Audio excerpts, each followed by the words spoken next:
여러분, 이사를 하고 나서 짐 정리를 이렇게 하고 또 집안 세팅을 다시 한번 하는데, 어떤 때는 이렇게도 놔봤다가 저렇게도 놔봤다가, 그런데도 이게 뭔가 좀 안 어울리는 것 같고 안 맞는 것 같은 때가 있어요. 그런데 어떻게 하다가 물건을 제자리에 한번, 그 자리에 한번 놔봤는데 딱 그 자리인 것 같은 느낌 들 때 있지 않습니까? 그러면 집안이 왠지 굉장히 좋아 보이고 뭔가가 다 잘 맞아 들어가는 것 같고 아름답게 보일 때가 있습니다. 여러분, 무조건 집안에 비싼 물건, 비싼 재료 썼다고 집이 아름다워지는 게 아니라, 똑같은 재료를 쓰고 똑같은 물건을 갖다 놓아도요, 그 물건을 어떻게 사용하고 어떻게 배치하느냐에 따라 집안의 분위기가 달라질 수 있다는 것이죠. 참 희한하게도 각자의 그 물건들이 참 그 집안에 있어야 될 자리가 있는 것 같아요. 그래서 그 물건들이 그 자리에 잘 놓이면 집이 왠지 깨끗해지고 또 이렇게 아름다워지는 것들을 보게 됩니다. 여러분, 사람도 마찬가지인 것 같아요. 자기가 서야 될 자리들이 있어요. 하나님이 내게 서게 하신 자리, 있게 하시는 자리들이 있습니다. 우리가 그 자기 자리를 잘 찾는 것이 참 중요합니다. 우리 자녀들에게 꿈을 찾도록 도와주려고 하는 것들이 왜 그렇습니까? 하나님이 있으라고 하는 자리들이 있어요. 자신의 그 자리를 찾아가는 게 사실은 꿈을 찾아가는 것이죠. 우리 그것을 위해서 자녀들을 위해 기도해야 되고, 또 자녀들도 자신의 꿈을 위해서 그것들을 기도하고 또 거기에 맞는 자기 개발들을 해야 되는 이유가 다 거기에 있는 거예요. 자기 자리 찾기예요. 자기 자리. 사람이 있어야 할 자리를 잘 찾아 있으면 그 사람을 아름답다라고 말합니다. 사람이 아름다워 보이는 거예요. 그 인생이 아름다워 보이는 거예요. 여러분, 돈도 많이 벌었고 생활도 안정되게 생활하는데 내가 있어야 할 자리에 있지 않는 삶이라면 인생이 행복하지가 않습니다. 여러분, 저는 기도할 때 인도해 주옵소서라고 하는 기도를 자주 합니다. 자주 그렇게 기도를 하는데요, 저는 도와달라, 그러니까 도와주시옵소서, 복을 주시옵소서, 이런 기도보다 인도해 주옵소서라는 기도를 많이 합니다. 왜냐하면 그것이 좀 더 본질적이고 좋은 기도라고 제가 생각하기 때문입니다. 여러분, 하나님께서 우리가 있어야 할 자리로 인도해 주시면은요, 내 인생이 아름답고 행복해집니다. 하나님께서 복된 자리로 인도해 주시면 복을 받지 말라고 해도 복을 받거든요. 여러분, 잠언 16장 9절에 뭐라고 말씀합니까? 사람이 마음으로 자기의 길을 계획할지라도 그 길을 인도하시는 분은 누구라고요? 하나님이시다. 여러분, 하나님은 우리의 인생을 인도하시는 분이십니다. 하나님께서 우리가 서야 할 자리에 서게 하시고 있어야 할 자리에 있게 하시도록 우리의 삶을 인도하시는 줄 믿습니다. 창세기 3장에 아담이 범죄했을 때 하나님이 그 범죄한 아담에게 하시는 첫 말씀이 뭐예요? 아담을 부르시면서 내가 어디 있느냐. 여러분, 하나님은 오늘 우리에게 물으십니다. 내가 어디에 있느냐? 내가 자리 잡고 서 있는 곳, 내가 지금 선 곳이 어디인지 나의 삶의 자리를 물으시는 거예요. 그때 여러분, 저는 목사인데요, 저는 장로입니다. 하나님, 저는 권사입니다. 하나님, 저는 한평생 하나님을 위해서 일한 사람입니다. 저는 회사의 사장입니다. 대표입니다. 이사입니다. 장관입니다. 국회의원입니다. 여러분, 내가 뭐라고 불리는지는 아무 상관이 없습니다. 내가 어디에 있느냐. 구원받은 백성, 하나님의 자녀, 성도, 그리스도인, 축복의 사람, 은혜의 사람, 여러분, 아무리 좋은 이름을 갖다 붙여도요, 그 이름을 물으시는 게 아니에요. 너의 존재가 어디에 살아가고 있느냐, 삶의 자리에 관심을 갖고 계십니다. 오늘 이 본문 1절 말씀에 다시 한번 보시면, 하나님이 야곱에게 이르시되 일어나 베델로 올라가서 거기 거주하며 내가 내 형 에서의 낯을 피하여 도망하던 때에 내게 나타났던 하나님께 거기서 제단을 쌓으라. 하나님께서 야곱에게 나타나셔서 하시는 말씀이 일어나 베델로 올라가라는 겁니다. 내가 전에 거기서 에서를 피해 도망하던 때에 너에게 나타나서 말씀하셨던 그 하나님, 그 하나님께 제단을 쌓으라. 오늘말로 예배를 드리라는 것이죠. 하나님께서 왜 야곱에게 베델로 올라가라고 지시하셨을까요? 그 이유는 야곱이 지금 있어야 할 자리에 있지 않기 때문이라는 거예요. 여러분, 머물지 말아야 할 곳에 머물렀기 때문에 일어나서 너 베델로 올라가라는 것이죠. 그러면 먼저 하나님께서 야곱에게 왜 베델로 올라가라고 말씀하셨는지의 그 배경을 좀 살펴봐야 합니다. 하나님께서 왜 이 말씀을 하시고 있는가, 그 이전 상황을 좀 살펴보면 야곱은요, 이전에 창세기 28장에서 에서의 낯을 피해서 형님이 죽이려고 하니까 그것을 지금 도망해서 외삼촌의 집, 그 바단 아람 하란 땅으로 이렇게 지금 가고 있는 중이었습니다. 그런데 그 가는 도중에 한 곳에 머물러 잠을 자는데 거기서 꿈에 사닥다리 환상을 보지요. 거기서 하나님을 만나고 하나님이 거기서 야곱에게 약속의 말씀을 주셨습니다. 그곳을 야곱이 베델이라고 그렇게 불렀죠. 그 베델에서 하나님이 야곱에게 아브라함과 이삭에게 주셨던 그 축복의 약속을 다시 말씀해 주셨고, 야곱은 그것에 응답하는 마음으로 하나님께 서원을 드렸습니다. 세 가지 서원을 드렸는데 이 내용이 이겁니다. 하나님께서 나와 함께 하시고 나를 지켜주셔서 나로 하여금 평안히 다시 아버지의 집으로 돌아오시게 하시면, 내가 지금 이렇게 도망자의 생활을 하지만, 도피 생활을 하지만 하나님 나를 다시 한번 평안하게 이 아버지의 집으로 다시 돌아오게 해주시면, 그러면 이제 세 가지를 서원합니다. 첫째는 하나님이 나의 하나님 되실 겁니다. 두 번째 서원은 내가 기둥으로 세운 이 돌이 하나님의 집이 될 겁니다. 세 번째는 하나님이 내게 주신 모든 것에서 내가 10분의 1을 드리겠습니다. 이 세 가지를 서원했습니다. 그리고 나서 야곱은 외삼촌의 집으로 갔는데 거기서 잠깐 있었던 게 아니라 20년의 세월을 머물게 됩니다. 거기서 그래도 힘겹게 야반 삼촌의 그 속이는 삶 속에서 참 힘겹게 살았지만, 그래도 거기서 4명의 아내를 얻었고 11명의 아들과 1명의 딸을 얻었습니다. 자식도 많이 낳았고 재산도 많아져서 거부가 되었습니다. 라반 삼촌과 그렇게 이제 다시 20년 후에 떠나오는데 갈등을 빚었지만 또 평화 조약을 맺으면서 잘 화해하고 갈등을 잘 해결하고 돌아오게 되었습니다. 또 마지막 그 숙제였던 에서 형과의 그 갈등도 극적으로 화해를 이루면서 잘 마무리하게 되었습니다. 우리가 그걸 지난주에 봤죠. 그러면 이제 야곱이 서원한 내용이 있잖아요. 어디로 돌아가야 된다고요? 하나님이 지금 평안히 어디로 인도합니까? 아버지의 집으로 돌아가야죠. 그런데 지금 야곱이 아버지의 집으로 돌아온다고 내려오다가 어디에 머물러 버렸습니까? 세겜이라고 하는 곳에 머물러 버린 겁니다. 여러분, 원래 가야 할 곳은 아버지 집이었어요. 그 아버지 집은 이삭이 정착했던 부엘세바라고 하는 곳인데, 부엘세바는 이스라엘의 지방에서 제일 최남단 지방입니다. 우리나라로 하면 해남 같은 곳이에요. 그러니까 이 부엘세바 맨 끝으로 가야 되는데 야곱이 이렇게 쭉 내려오다가 요단강이 남북으로 이어진 강이고요, 야복강은 동서로 이어진 강입니다. 그런데 이 요단강의 가장 중앙에 야복강이 이렇게 옆으로 또 흐르고 있죠. 그런데 우리가 이제 지난주에 봤잖아요. 야곱이 쭉 내려오다가 그 야복나루에서 천사와 씨름하고 기도하는 곳, 거기서 하나님의 얼굴을 배웠던 곳, 브니엘이었죠. 그런데 쭉 내려오다가 그 브니엘에 이르렀다가 숫곳에서 이 요단강 근처에 숫곳이라는 곳에서 또 1년을 머물고 그 요단강을 건너 세겜이라는 곳에 갔는데 거기가 너무 좋은 곳이에요. 목축하기에 너무너무 좋은 곳이었어요. 짐승도 2떼나 이루었지요. 자식들은 많지요.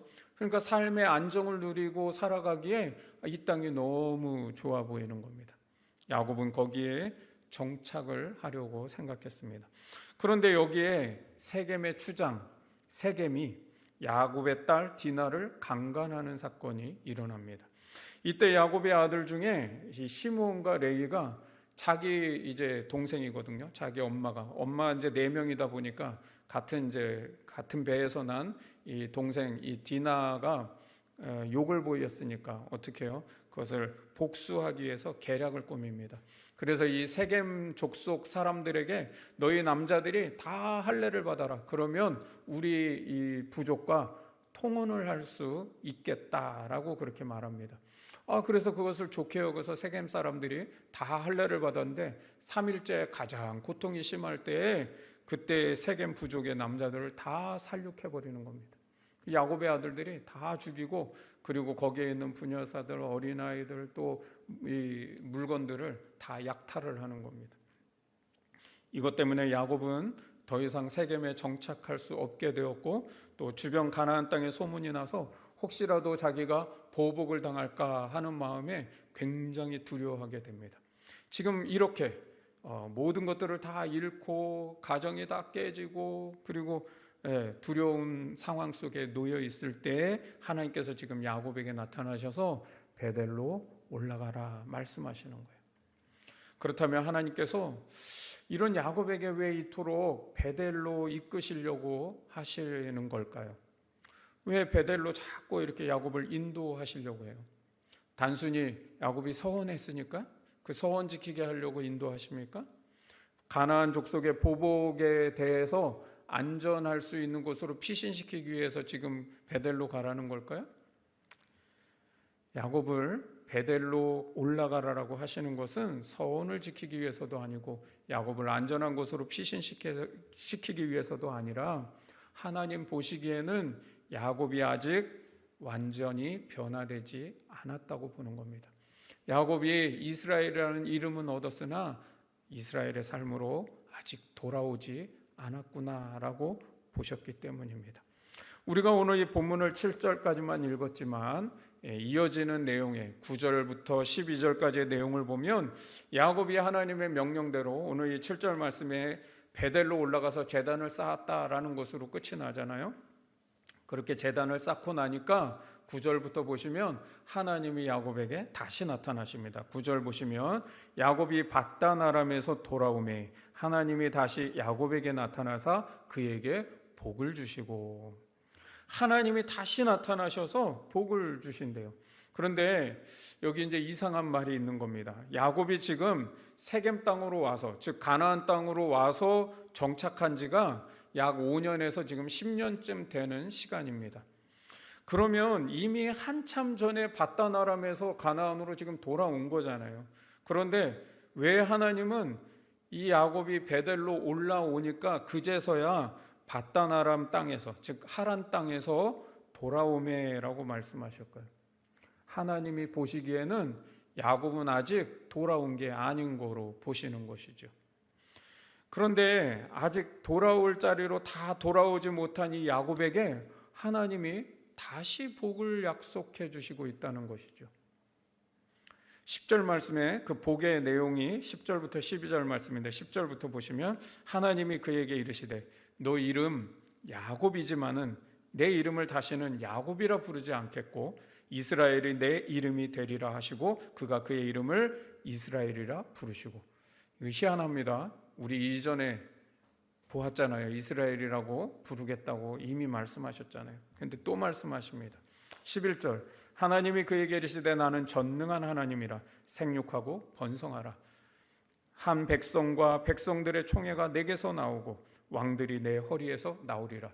비로소 아브라함과 이삭에게 주셨던 약속이 조금 더 발전돼서 이스라엘 민족이 탄생할 것을 예고해 주십니다. 12절에 내가 아브라함과 이삭에게 준 땅을 내게 주고 내 후손에게도 그 땅을 주리라. 땅에 대한 약속 다시 말씀하십니다. 하나님께서 야곱을 이스라엘로 부르시겠다고 다시 말씀하십니다. 이스라엘이라는 이름 창세기 32장에서 천사와 씨름하면서 이미 이스라엘로 부르겠다고 말씀하신 말씀이 있었어요. 그런데 왜 35장에서 마치 이런 말씀 안 하셨던 것처럼 다시 이스라엘이라고 부르겠다고 말씀하실까요? 그리고 왜 아브라함과 이삭에게 하셨던 그 축복의 약속을 왜 지금 다시 말씀하실까요? 야곱이 그동안 이스라엘이라는 이름은 얻었지만 진짜 이스라엘이 되지 못했기 때문입니다.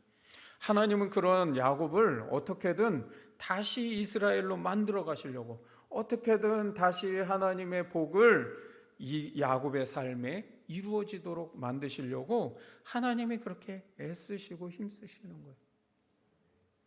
그만큼 하나님이 야곱을 신실하게 사랑하고 계신다는 것이죠. 하나님의 복은요, 이스라엘이라는 이름만 얻었다고 복을 얻는 게 아닙니다. 여러분, 하나님은 절대로 복만 주시는 하나님 아니십니다. 하나님을 오해하지 마십시오. 하나님의 관심은 사람에게 있습니다. 하나님은 우리를 복된 존재로 빚어가시는 분이시지 복만 주시는 분이 아니라는 거예요. 여러분, 복된 존재로 변화되지 않았는데 막 목사님에게 축복기도 받으면 복을 받는 것처럼 그냥 얼마나 그 예전에 목사님 그 손에다가 머리, 아들 머리 뒤밀고 딸 머리 뒤밀고 축복해 달라고. 여러분, 그러면 복을 받습니까? 다 기복적인 신앙이에요. 한국의 무속신앙이 다 교회 안으로 들어와서 합격할 줄 믿습니다. 성공할 줄 믿습니다. 축복 받아라. 그러면 다 복 받습니까?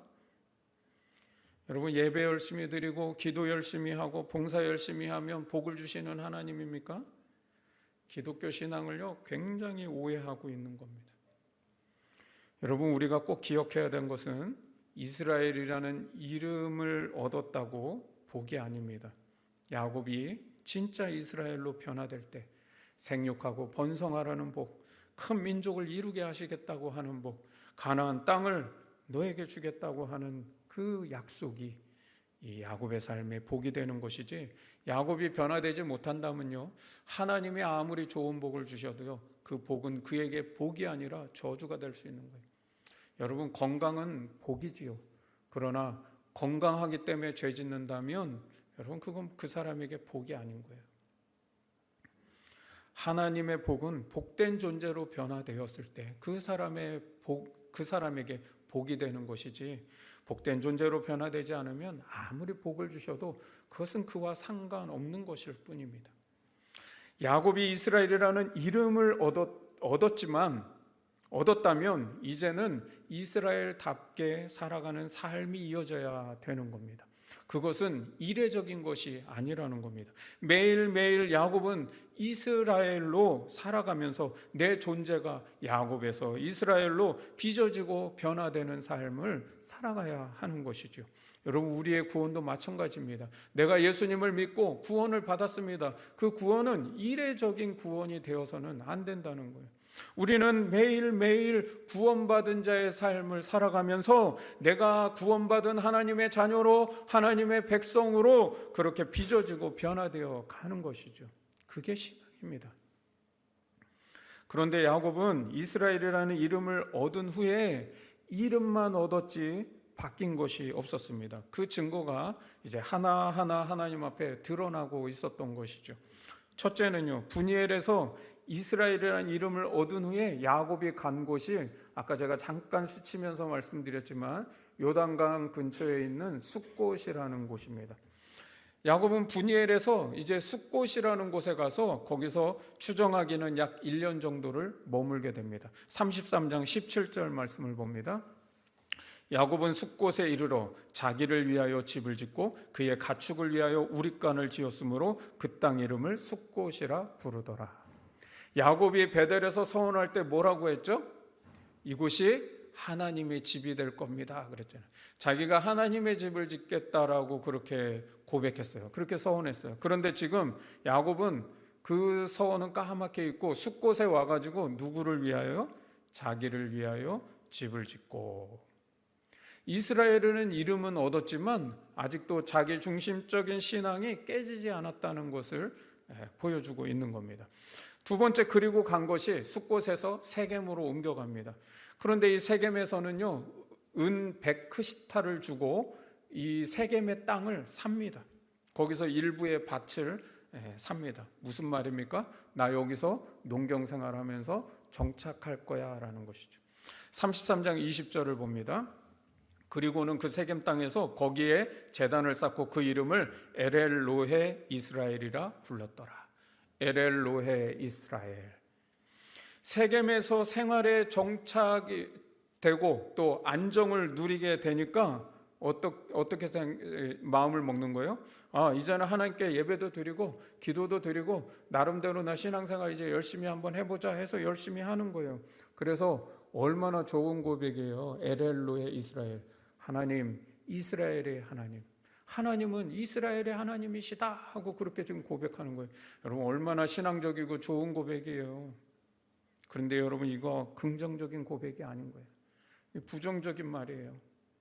여러분 하나님은 이스라엘의 하나님이십니다. 지금 이 고백하는 이 고백말이 뭐예요? 여기에 지금 이 이스라엘이 누구예요? 자기잖아요. 자기 지금 이스라엘로 이름이 바뀌었잖아요. 그러면 지금 이 말은 뭐예요?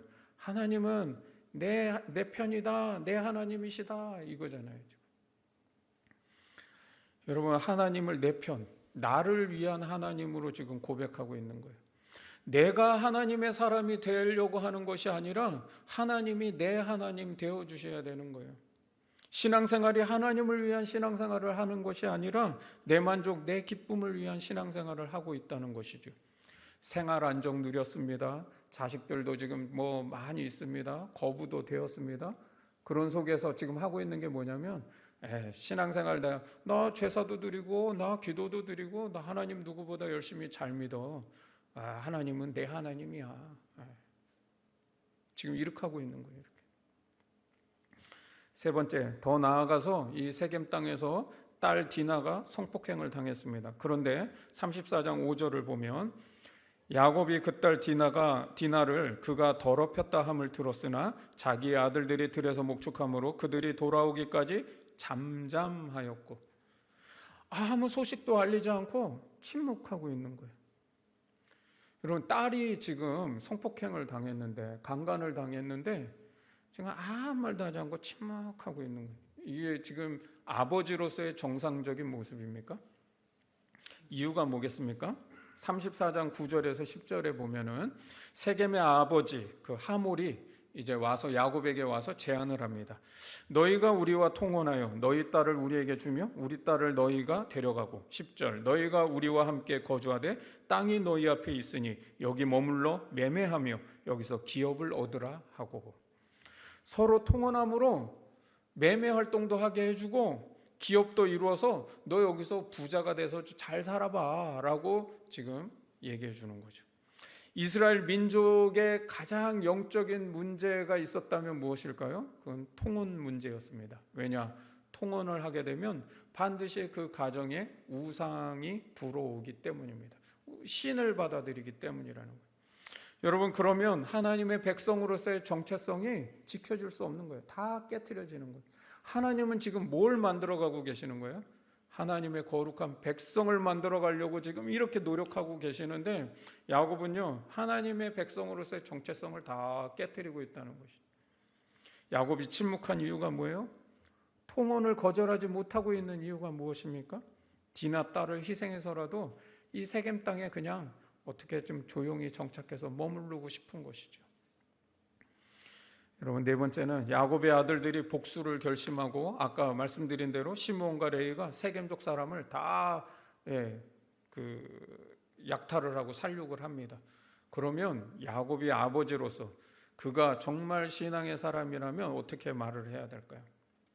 야곱은 이렇게 말합니다. 34장 30절 야곱이 시므온과 레위에게 이르되 너희가 내게 화를 끼쳐 나로 하여금 이 땅의 주민 곧 가나안 족속 브리스 족속에게 악취를 내게 하였도다. 나는 수가 적은즉 그들이 모여 나를 치고 나를 죽이리니 그러면 나와 내 집이 멸망하리라. 야곱은요 지금 디나 딸이 뭐 성폭행 당한 거 그런 거 아무 걱정도 지금 안중에도 없습니다. 시므온과 레위가 이렇게 사람의 생명을 살육하고 약탈하는 것에 대해서 신앙적으로 뭔가 나무라고 있는 것이 아니라 야곱의 마음이 지금 온통 어디가 있습니까?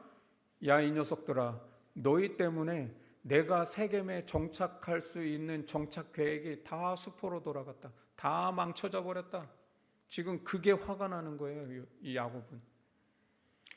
이 한 절의 말씀에서 나와 내라고 하는 이 1인칭 야곱 자신을 지칭하는 이 단어가 8번이나 나오고 있어요. 이 한 절에서만. 야곱은 아직도 이스라엘이라는 이름만 얻었지 야곱에 머물러 있는 모습을 보이고 있다는 거예요. 무슨 말이에요? 하나님이 보시기에는 야곱은 아직 돌아오지 않은 겁니다. 그러면 하나님께서 이스라엘이라는 이름을 얻었지만 아직 야곱에 머물러 있는 이 야곱을 어떻게 있어야 할 자리로 돌아가게 하셨을까요? 오늘 야곱이 베델로 올라가게 된 결정적 이유가 무엇입니까? 바로 요 이전에 있었던 디나가 성폭행을 당하는 사건이었죠. 하나님은 야곱을 다시 이스라엘의 자리로 돌아가게 하기 위해서요, 고통의 약을 사용하고 있는 겁니다. 여러분, 쓴 약이 몸에 어떻다? 좋다. 예. 하나님께서요, 고통이라고 하는 쓴 약을 사용하실 때가 있습니다. 여러분, 고통의 위력을 아십니까? 고통의 위력? 예. 고통은요, 굉장한 힘을 가졌습니다. 하나의 예를 들면 어떤 분이 아이고 저는 금연 학교에도 다녀봤고요, 뭐 벌금 물어가며 뭐 별수를 다 써봤는데 아이고 담배 절대 못 끊겠더라고요 라고 그래요. 그런데 어느 날 병원에 갔는데 의사가 이대로 가면 얼마 못 살겠는데요 라고 한마디만 하면 당장 그 다음 날로 담배 끊더라고요. 고통의 위력인 거예요. 여러분, 미국 캘리포니아주에 사는 한인 한 분에게 목사님이 찾아가셨어요. 그래서 같이 이제 그곳에 이렇게 좀 여행 삼아 같이 이렇게 차를 타고 다니는데 목사님이 한국 정서로 보기에는 너무 답답하게 운전하는 거예요. 지킬 거 다 지키고 뭐 속도 다 지키고 막 너무 답답해서 아유 집사님 교통법규를 굉장히 잘 지키시네요 라고 딱 했더니 그 집사님이 하는 말, 목사님 여기 캘리포니아주 신호 위반이 490불입니다. 2번만 내면 다 이렇게 됩니다. 여러분, 고통의 위력이에요. 고통의 위력. 야곱에게 쓴 약이 필요했습니다. 그런데 오해하시면 안 돼요. 디나를 하나님이 고통의 도구로 쓰고 계신다는 그런 얘기는 아닙니다. 또 디나의 성폭행 사건을 오늘날의 성폭행처럼 또 생각하시면 안 됩니다.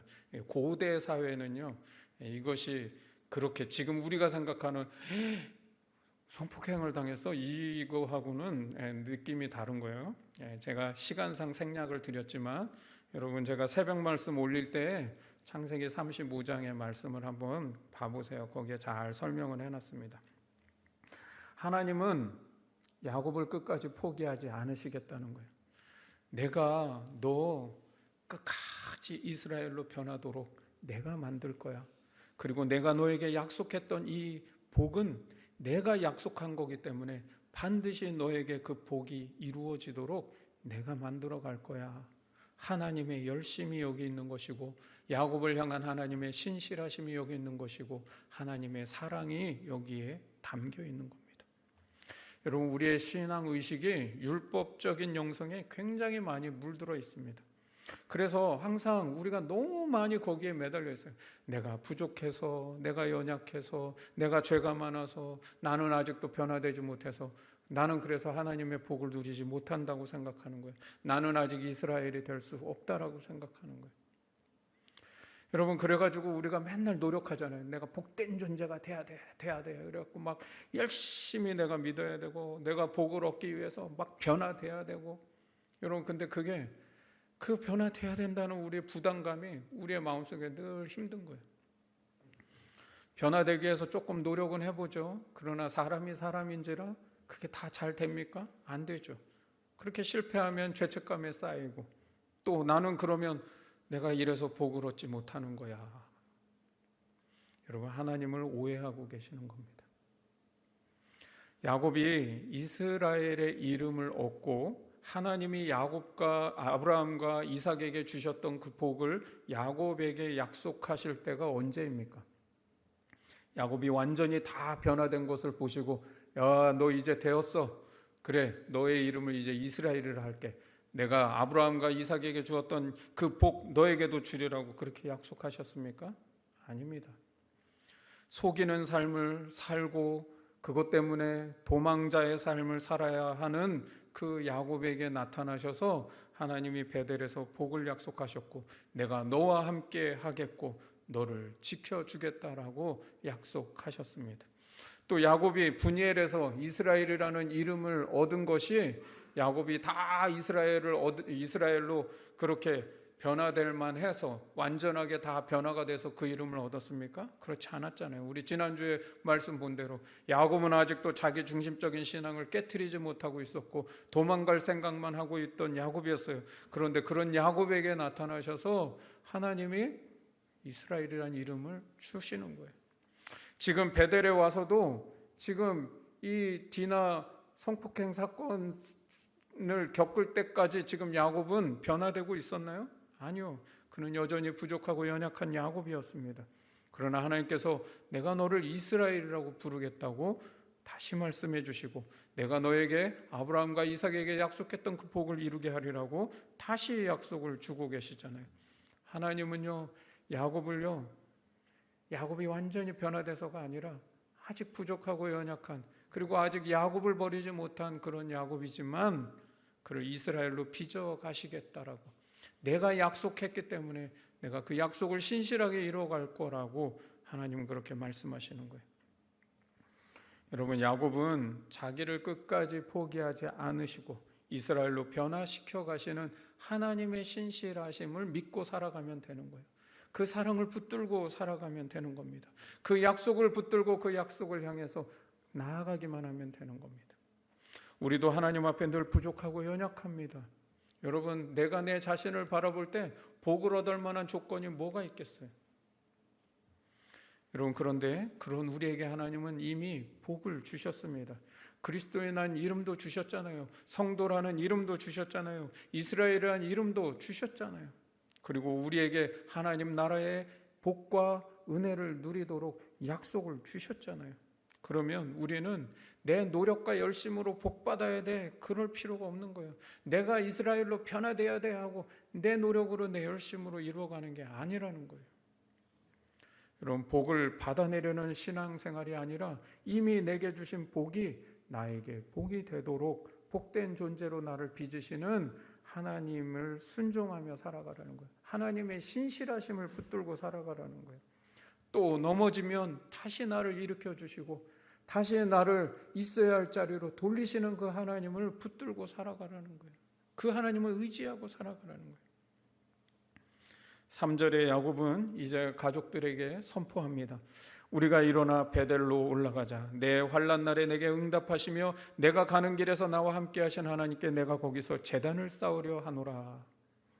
베델로 올라가서 그 베델에서 만났던 그 하나님께 제사하겠다, 예배 드리겠다는 겁니다. 그런데 베델로 올라가기 전에 야곱이 준비한 일이 있습니다. 2절 말씀에 야곱이 이에 자기 집안 사람과 자기와 함께한 모든 자에게 이르되 너희 중에 있는 이방 신상들을 버리고 자신을 정결하게 하고 너희들의 의복을 바꾸어 입으라. 세 가지를 이제 준비했는데, 하나는 신상을 버리라는 것, 두 번째는 자기를 정결하게 하고, 세 번째는 의복을 바꿔 입으라는 거예요.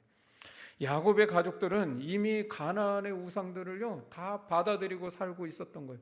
그 5년 10년 사는 그 정착 기간 동안에 이미 가나안의 우상들을 받아들여서 자기 신상들을 지니고 살았던 것이죠. 그 이방 신상들을 버리라는 거예요. 여러분, 그 말은 무슨 말입니까? 하나님보다 우선되고 있는 것들 다 내려놓고 살아가라는 거예요. 변화의 시작은 어디에서 일어나느냐? 내 삶의 중심에 하나님을 모시는 것으로부터 시작하는 겁니다. 여러분, 지금 내 중심에 무엇을 두고 살아가나요? 그 중심에 하나님을 다시 모시고 살아가라는 거예요. 두 번째는 정결하라는 말씀. 마음을 정결하게 하라는 것인데 이것은 결단을 촉구하는 것이죠. 여러분, 고대에 신 앞에 나아갈 때는요 항상 목욕제계를 합니다. 그러니까 이 씻는 정결 의식을 했습니다. 그것은 뭐예요? 나를 새롭게 하겠다고 하는 의지를 표현하는 겁니다.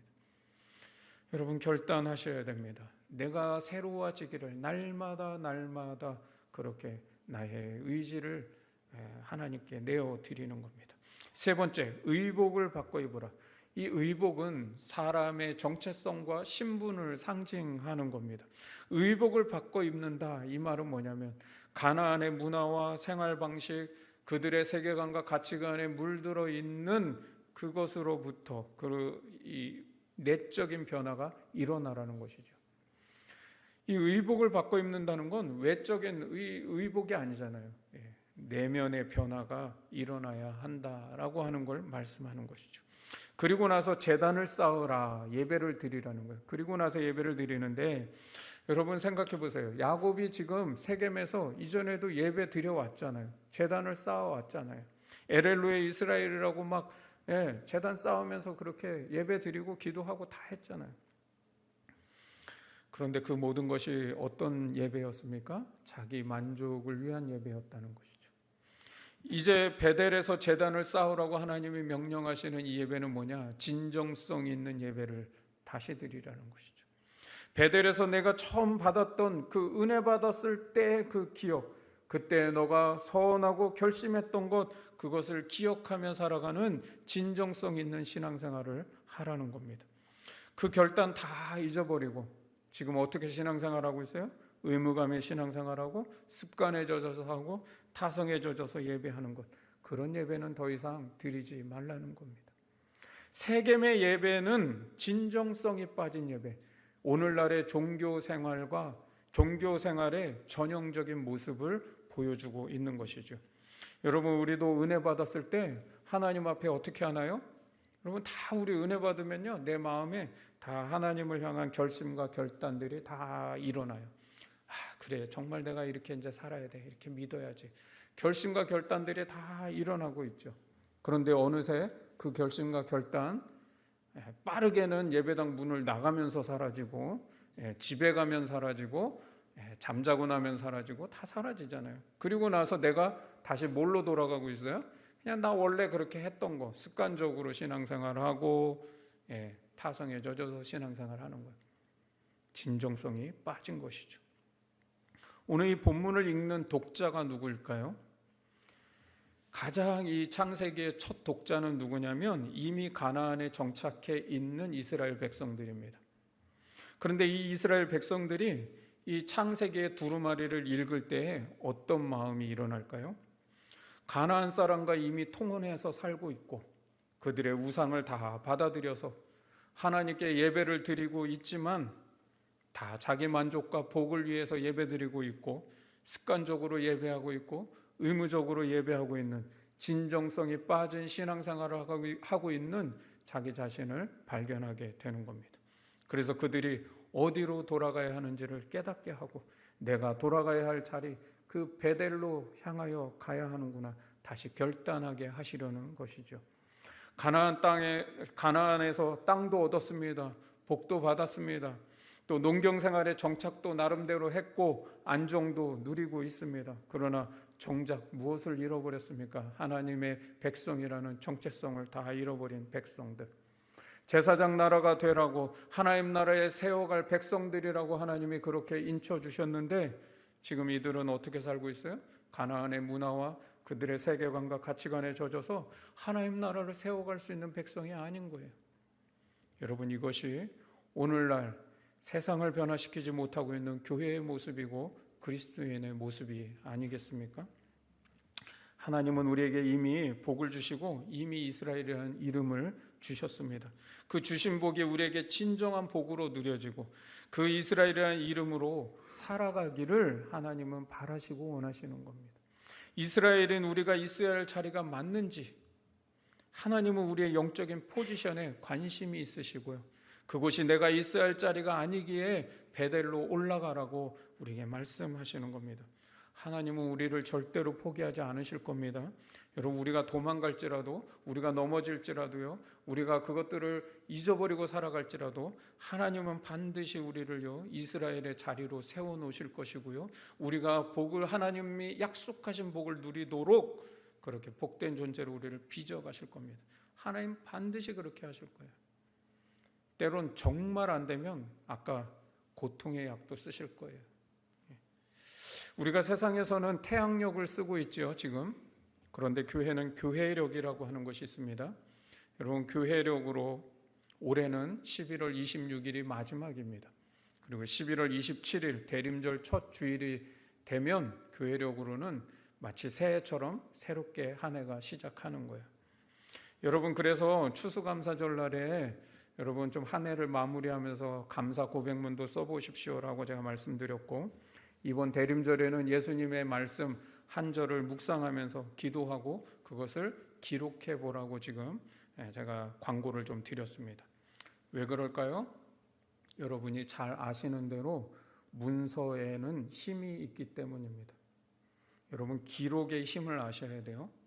사람이 자기가 결심한 것을 실천할 확률이요, 내가 생각만 했을 때 하고 그것을 말로 했을 때 하고 말한 것을 기록했을 때 다 달라집니다. 여러분, 생각만 하는 것은요, 실천율이 현저하게 떨어집니다. 거의 실천하지 않습니다. 여러분 생각한 거 다 실천하고 사시나요? 그렇지 않잖아요. 거의 안 이루어지죠. 그러나 생각한 것을 누구에게 말하면 실천율이 확실히 올라갑니다. 뭐 조사한 바에 의하면 30%까지 올라간대요. 여러분, 그래서 우리가 순 공동체 안에서 내가 깨닫고 은혜 받았던 거 나누는 거 굉장히 중요한 거예요. 우리가 하나님의 말씀대로 살아가도록 나의 영적 삶이 하나님 앞에 실천율이 높아지도록 하는 거는요, 나눔이에요. 나눔. 누군가에게 말하는 거예요. 그리고 우리의 영적인 변화를 위해서 굉장히 중요한 게 있습니다. 더 그 실천율을 높이는 것. 조사에 의하면 60%까지 올라간다고 하는데 그 말한 것을 기록하는 겁니다. 여러분, 아무것도 아닌 것 같지만 여러분이 글로 남겨서 책상에 붙여놓으시든지 어디 뭐 냉장고에도 붙여놓으시든지 내가 볼 수 있는 곳들에 한번 붙여놓고 살아가 보세요. 달라집니다. 순간순간 나를 깨우치기도 하죠. 왜 우리가 이스라엘이라는 이름만 얻었지 진짜 이스라엘의 삶을 살아가며 이미 주신 복을 누리며 살아가지 못하고 있을까요? 실천율이 떨어지기 때문이죠. 여러분, 예배 드릴 때 감동도 받고 깨닫고 했던 거 많이 있습니다. 그러나 생각으로만 남고 그대로 사라졌던 일들이 우리에게 사실상 너무 많잖아요. 올해 우리는요, 교회를 새롭게 세상을 이롭게라고 하는 주제로 한 해를 살아왔습니다. 제 책상 앞에는 이런 문구를 제가 써놨어요. 그리스도인 만큼 세상은 변한다. 그리스도인 만큼 우리는 행복하다. 그리스도인 만큼 하나님 나라는 확장된다. 여러분, 저는 무엇을 믿느냐면 세상은 그리스도인 만큼 좋아진다고 믿습니다. 하나님의 나라는 그리스도인 만큼 이루어진다라고 저는 믿습니다. 내가 변화되고 하나님의 사람으로 참된 그리스도인으로 살아내는 만큼 내 삶의 자리는 하나님의 나라가 되는 겁니다. 내가 오늘 하루를 변화시키면, 그러니까 오늘 하루를 내가 정말 내 삶을 변화시키며 살아가면 그 변화된 만큼은 분명합니다. 하나님의 나라가 확장된 겁니다. 하나님의 사명은 우리를 구원하셔서 우리를 통해 하나님의 나라를 이루시는 거예요. 하나님은 그거를 절대로 포기하지 않으실 겁니다. 제가 우리 성도들에게 늘 말씀드리는 거, 한 구석을 밝히는 마음으로 살아가자는 거잖아요.